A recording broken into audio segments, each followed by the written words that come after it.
Hello, my name is Shannon. I'm from the International Volunteer Center in Lviv, Ukraine. Today, we're going to be speaking with a volunteer from UK named Matt.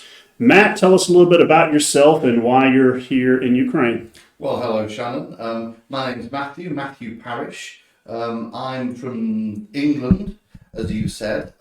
I came to Ukraine in early September 2023. My background actually is I'm an attorney, I'm a lawyer, and I've been doing some very stressful work. And to be honest, what I needed was a break. I needed a break from what I was doing because I was suffering from post-traumatic stress disorder. And I was not well, so I decided I wanted to go and help Ukraine because it's a country I've been coming to for 30 years, and I love the people and I love the country, and I thought this was a really good cause. So I thought I would come to Ukraine and help and do what I could to assist and volunteer. So I began with the idea of staying for 6 weeks, and anyway, now it's been 5 months. And I'm still here, and I hope I'm still doing useful things to help the Ukrainian community and the Ukrainian people. Tell me a little bit about your first impressions of coming to Lviv after the invasion. Well, I must say that coming to Lviv, it's very different from going out to the east and to the front line, because life in Lviv it really feels very normal. It feels like any other European city, but you've got all the features of having a war going on around you. So there are air raid sirens, and you are dealing with soldiers, and you're seeing things all over the place that are incidents of war that you wouldn't normally see, and there's a curfew. But really, life in Lviv feels very normal. There are a lot of restaurants, there are a lot of bars, there's a lot of hospitality venues, and you can live well in Lviv, and you feel comfortable. It's not a place where you feel there's any danger or any discomfort. But that changes when you travel elsewhere in the country, when you get closer to the front line. Okay. What does your day-to-day look like here as a volunteer in the country? Right, well, it very much depends on what you do. So I started out doing frontline deliveries to frontline civilian communities, which involves getting up very early in the morning, normally about 4 or 5 a.m, and then driving off to different individual locations where you were delivering different sorts of medical or food aid, whatever the supplies were, and you'd have to plan the day. Everything was very organised.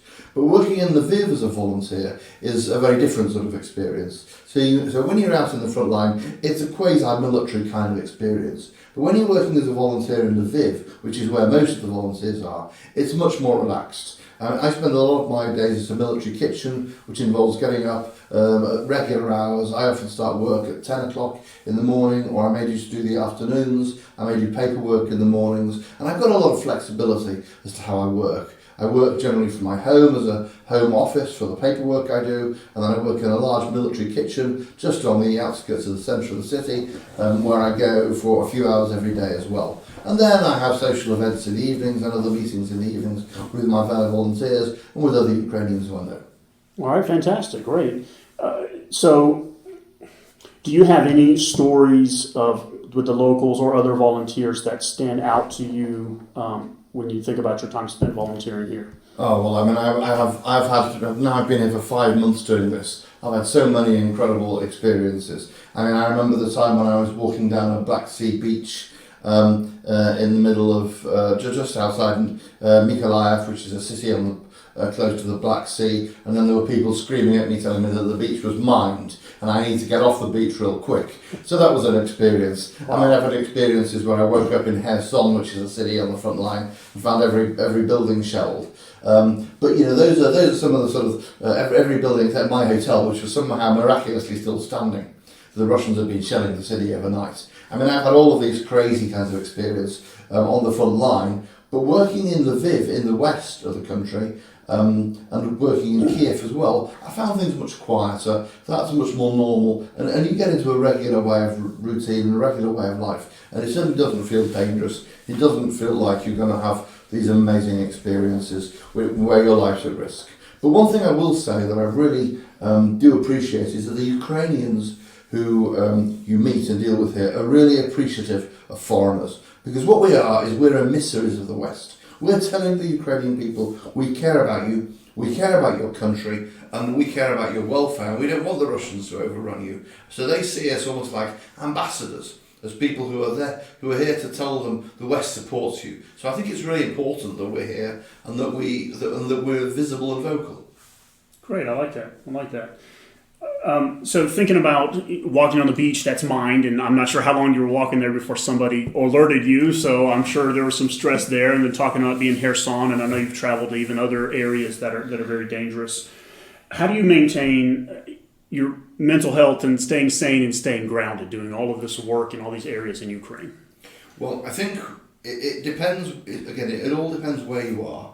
Because Ukraine, people don't realise this, but it's an enormous country. It's the second biggest country in Europe after Russia, and the circumstances and conditions are very different from one end of the country to the next. But when you're in a situation which is dangerous, you've got to plan everything, okay? You've got to do your research. You know, you decide, you work out which routes are safe that day and which routes aren't. You ask people for local knowledge, local intelligence. That's the way you tend to just keep yourself, well, I don't think sane is the word, but keep yourself alive. You try to sleep well, you try to eat well, and you try to get into a routine that you're comfortable with. And if you're not comfortable with the routine, get out of it and go and do a different volunteering opportunity which is less stressful.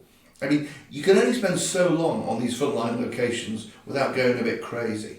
And this is known with soldiers. You need, maybe a month or two, they may need a break and take a week or two out.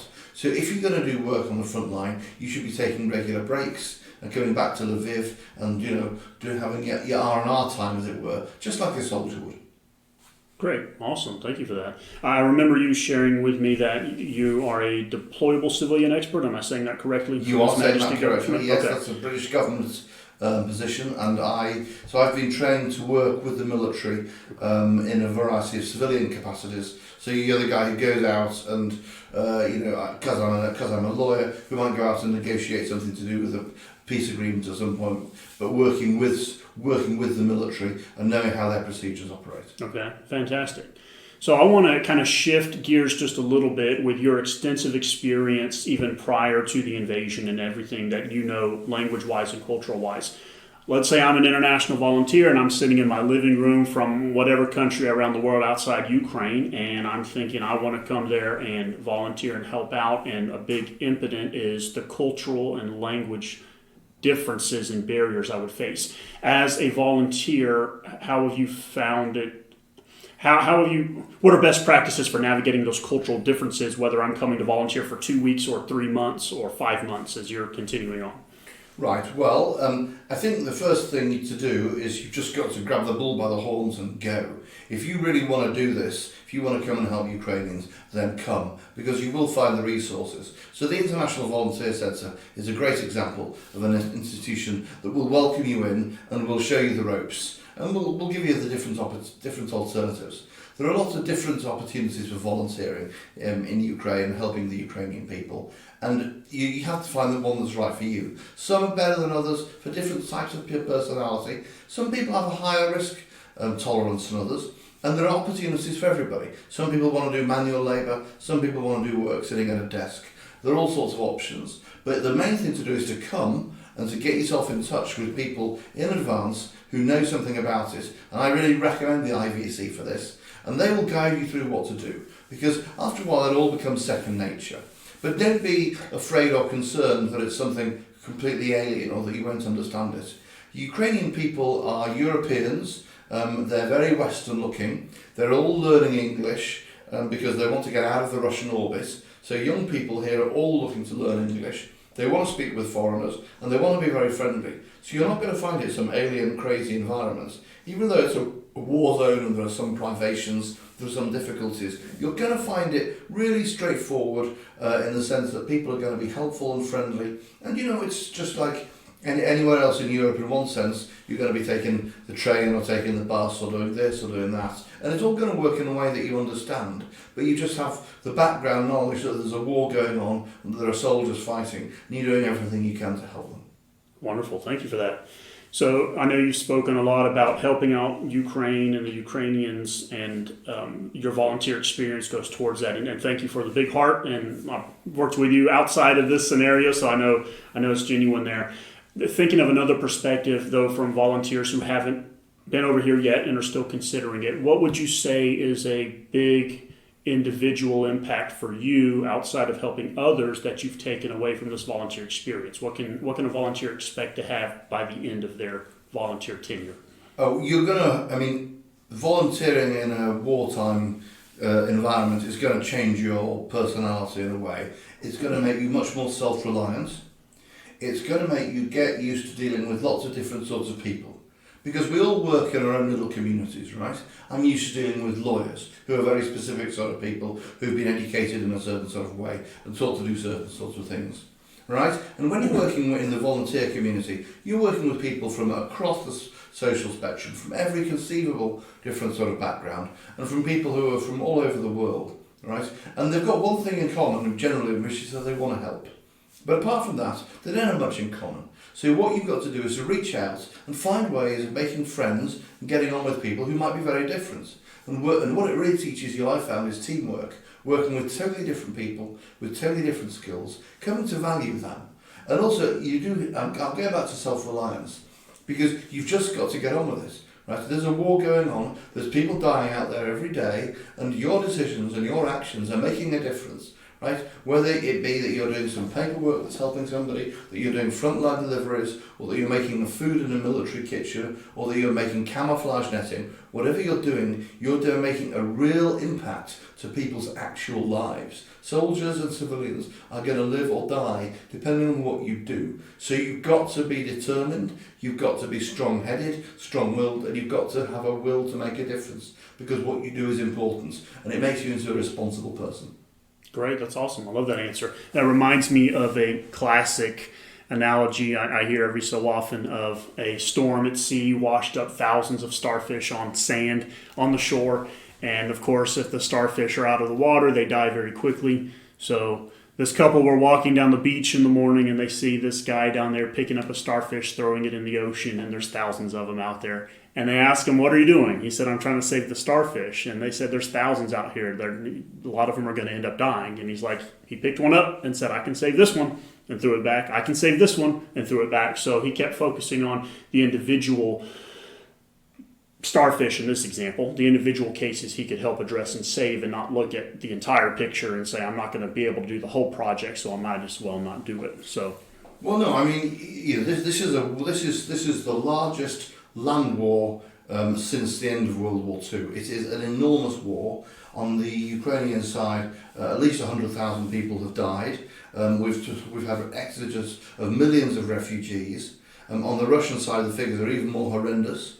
But this is an enormous war, and people are dying every day. Now, that doesn't mean that you should throw your hands up in the air and say it doesn't make any difference. It really makes a difference, because every life's important. If your life's important, my life's important, then that person's life is important. And what you have enormous satisfaction in doing, and this is virtually unparalleled in any other walk of life, which is what makes being a volunteer in Ukraine such a fulfilling experience, is that you can save or change or help dozens of lives every single day by the work that you're doing. And that really makes you feel good about the work you're doing in a way that's completely unparalleled in virtually any other walk of life. You go into your office job, you do your 9 till 5, whose life are you saving? Are you saving even one life? Probably not. Right? Not unless you're doing something very special indeed.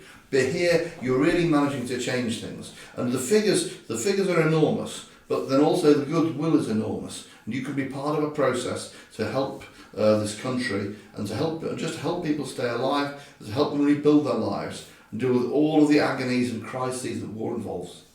Great, thank you. Thank you for that.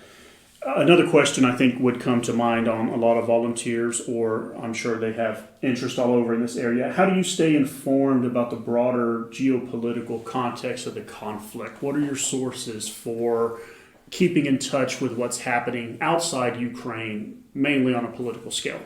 Right, so this is actually quite a tricky issue, because a lot of the international media that you'll read about in newspaper articles about Ukraine, what they're really doing is they're taking a lot of government press releases and they're republishing them. So getting independent sources of news is very important. And you've got to do a lot of, if you really want to understand what's going on in Ukraine, you've got to do a lot of fact-checking, cross-checking from lots of different sources, and don't easily believe information. because there's a lot of misinformation out there, and it's on both sides actually. It's not just yes, the Russians have a huge propaganda machine, but the Ukrainians do as well. And figuring out what's really going on, figuring out what's going on in the US Congress right now, what all the different politicians really think. This isn't very straightforward. Thinking out what's going on in different European capitals, this isn't straightforward. It's a constant exercise. But what happens is that when you're here, you start to understand really how decisions made abroad start to affect people on the ground. You start to see how it affects their morale, and you start to realise how important it is. There's that you study these things really carefully. So you've got to go through all the newspapers. I spend a lot of my time looking at newspapers, watching decent talking heads, listening to TV channels, looking at media. I don't bother with social media so much because there's a lot of rot out there. Yeah, but I try to look at reliable sources, and I try to think for myself, what's really going on in this war right now? What's been happening? What's been going on in the last 12 months? Because a lot of people have died in the last 12 months, but the front line hasn't really moved very far. In fact, it's not virtually not moved at all. So a lot of people say, well, we're in a stalemate. Okay, and that's my view, is that we're in a stalemate in this war, and then what happens next? Now, nobody's really talking about that in the West in exactly those terms, but those are the conclusions I've reached, really being here on the ground, talking to lots of different people, and I think this is what most Ukrainians really think as well, that they think there's a stalemate, and they're not sure what happens next. And so, what you're also doing as a volunteer is that you're funneling information back to the West, so that people back home can understand better what this war is really about and why it's so important. Great, thank you. I've got a kind of a final question to kind of ask to kind of wrap this up, but before I do, I have two selfish questions to ask I didn't share with you. So what would be your definition of someone who cares about a scenario? What does that look like when somebody says, I care about something or someone? What does it mean to care about somebody? Sometimes in your life, we all go through life and we try and get our best education, our best qualifications, our best experience. We try to bring in the most money for ourselves. We all have periods in our lives where we focus on ourselves. I've got to have the most beautiful girlfriend or boyfriend. I've got to have the most amazing marriage service. I've got to make more money than I did last year. I've got to get the biggest bonus in my job. But there comes a stage in your life, and it came to me at a certain point when I had to decide that actually those are not the most important things in my life. What matters, for me at least, is standing up for some principles, which is that the Russians are tearing up international law, and they're tearing up old-fashioned concepts of sovereignty and old-fashioned concepts of borders, and the fact that people are dying as a result of this, because it's Russian imperialism that we're dealing with. And you think, I've got to do something about this, and I've got to care about these issues, not because they're personally important for me, but because they're important for the whole world, because they're important for humanity. And I think at some point all of us go through a period in our lives where we start to think that there are other things of principle that are more, and caring for other people, that are more important than just about, how big is your next paycheck going to be. At least that's what drives me. Great, thank you for that. And my follow-up question to that is, do you think God cares about Ukraine? I'm sure she does. All right. No doubt at all. Okay, fantastic. So my final question is, what message would you like to convey to listeners in the audience who are interested in supporting the situation here, whether that's a couple of euros and financially, or they're trying to make that final step to come over here and volunteer, whatever that looks like? What is something you want to tell them? What I would say is that we need your help. If you care about this issue, and if you're watching this, I believe you do, then we are going to need your help, okay? We need anything you can get. We need your labour, we need your time, we need your money, because this is a war that's going to go on and on. It's going to last at least all of 2024, okay? Because we've got an uncertain US general election in November 2024, and then we're going to have an inauguration of a US president in January 2025, and this war is going to carry on at least for that long. So please support Ukraine in any way you can. If all you can do is give financially, then find a good organisation to give your money to. If you have time, please come here and give your time and your support and volunteer and work. But do something, and if what you can do is talk about the Ukrainian issue, get it out there, Get it out there in the media. Write to your political representatives, whichever country you're in, whoever they may be. Keep Ukraine on the front page of the newspapers, because we absolutely need support in this really critical year. That's amazing. That's amazing. Well, thank you, Matt, for your time. I appreciate it. I think this is going to help a lot of people who want to make that final step to come out here like you did and maybe find themselves 5 months and counting into supporting. So thank you for your support and volunteer effort as well. Thank you, Shannon.